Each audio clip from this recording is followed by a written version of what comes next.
The American Disabilities Act and property management. Well, very important to understand how the ADA works within the property manager's life.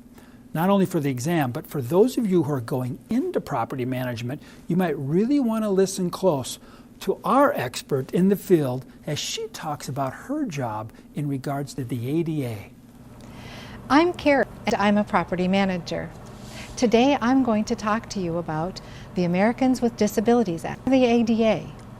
The ADA has had a significant impact on the responsibilities of the property manager in both areas of building and employment, and I will be discussing the buildings. As a property manager, you must be familiar with the ADA Title III, which prohibits discrimination in commercial and public properties. The ADA requires companies to ensure full and complete access to persons with disabilities. This could be as varied as allowing a service animal in a restaurant or in an apartment building to something as simple as grab bars in a bathroom. Some various modifications are doors with automatic opening mechanisms, wider doors to allow a wheelchair, lower buttons in an elevator, braille on signs and buttons, a ramp for access for those mobility challenged, compliant faucets and door handles, or grab bars in a bathroom.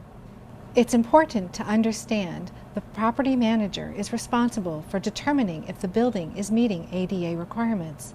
The property manager needs to have a retrofitting plan if a building is not compliant. We are required to remove any barriers if they can be completed without any undue burden to the property. For example, grab bars on a bathroom don't present a financial burden or a structural burden to the property. However, an elevator in a 2.5-story building might. One thing to keep in mind, always check with your tax attorney or advisor. You may be able to offset some of those expenses with a tax deduction. So as our expert says, there are many things that you may be required to do for your landlord, your property owner, as a property manager. You know, one of them is the retrofitting plan that she talked about. In order to bring a property that is non-ADA compliant to being fully compliant with the ADA.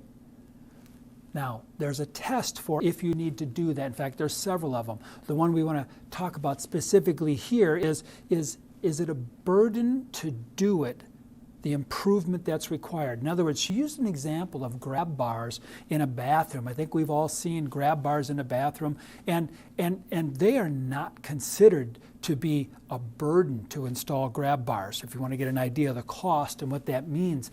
And depending on the size of the property or the income of a property, that may raise the level of what a burden really is. She also used the example that maybe adding a 2-story elevator in a building could be too big a burden. And what that means is it financially going to devastate that property in order to bring it into ADA compliance? Now, as you can imagine, there's lots of rules around that, lots of tests. But the key for you to understand is that the ADA has to be top of mind for property managers, and understanding how they're going to solve ADA conditions or issues is also a part of a property manager's job.